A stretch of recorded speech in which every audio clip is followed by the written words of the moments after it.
Hello everyone, आपका मेरे channel शिक्षा बाई शुक्ला में स्वागत है और मैं शालिनी शुक्ला आपके लिए एक और इंटरेस्टिंग वीडियो के साथ हाजिर हूँ जिसका टॉपिक है अनुस्वार तथा अनुनासिक। जब मैं बच्चों को पढ़ाती हूँ तो मैं कुछ ऐसे तरीके अपनाने की कोशिश करती हूँ जिससे बच्चे एंगेज हो सके या जुड़ सके और टॉपिक को समझ सके।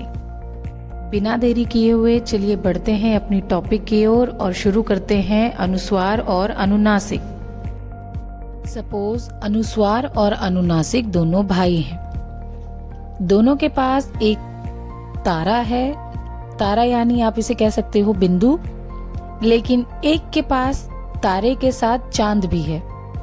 तो जिसके पास तारा यानी बिंदु है उसे आप अंग कहते हैं, वह अनुस्वार की मात्रा है। और जिसके पास तारा यानी बिंदु और चांद है उसे आप अनुनासिक कहते हैं। अब हम एक एक करके इसे समझेंगे। अनुस्वार को कुछ इस प्रकार से लिखा जाता है।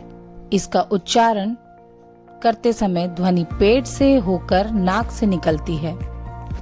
चंदन, कंघा, बंदूक, कंबल, पलंग आदि। और अब आते हैं अनुनासिक पर। अनुनासिक को कुछ इस प्रकार लिखा जाता है। इसका उच्चारण करते समय ध्वनि सीधी नाक से निकलती है, जैसे माँ, चांद, आँखें, चिड़िया, अध्यापिकाएं आदि। मैंने देखा है कि ज्यादातर बच्चे या बड़े भी इसे अंग की मात्रा या चंद्र बिंदु के नाम से जानते हैं, परंतु जैसे हमारे पेट नेम या घर का नाम होता है ना, और रियल नाम कुछ और होता है, वैसे ही इनका नाम भी कुछ ऐसा ही है। अंग और चंद्र बिंदु ये पेट नेम है और या कह सकते हैं आप घर का नाम है, और अनुस्वार और अनुनासिक इनका रियल नाम है। तो आप इन्हें इनके रियल नाम से जानिए। आप स्क्रीन पर इन शब्दों को देख रहे हैं। इन शब्दों में जो मात्रा दिख रही है वो अनुस्वार है या अनुनासिक?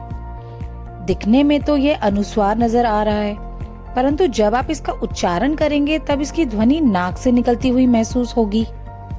और जैसा कि मैंने बताया है कि नाक से निकलने वाली ध्वनि अनुनासिक कहलाती है, परंतु वो दिखती कुछ इस प्रकार है। तो अब आप ये कैसे पता लगाएं कि इन शब्दों में लगी मात्रा अनुस्वार है या अनुनासिक? चलिए आसान तरीके से इसे समझते हैं। स्क्रीन पर दिखाए गए इन शब्दों का उच्चारण नाक से हो रहा है, तो यह मात्रा अनुनासिक है। अब जानते हैं कैसे।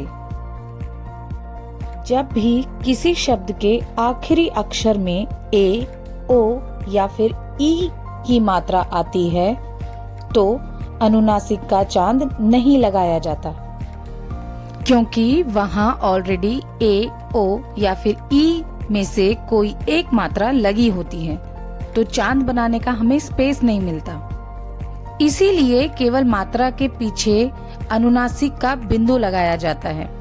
अनुस्वार और अनुनासिक का पता आप उच्चारण से लगा सकते हैं। इसे और अच्छे से समझने के लिए आप अपने आसपास कोई भी किताब उठाइए और उसमें गद्यांश कोई भी गद्यांश ढूंढिए और उसमें अनुस्वार और अनुनासिक को रेखांकित कीजिए। इस टॉपिक को और अच्छे से समझने के लिए मैंने वर्कशीट का लिंक डिस्क्रिप्शन बॉक्स में दिया है। आप उसकी प्रैक्टिस करके इस टॉपिक को और अच्छे से समझ सकते हैं। अगर आपको मेरी वीडियो इन्फॉर्मेटिव लगी हो तो आप इसे लाइक करें, शेयर करें। मिलते हैं अगली वीडियो में एक नए टॉपिक के साथ। Till then take care.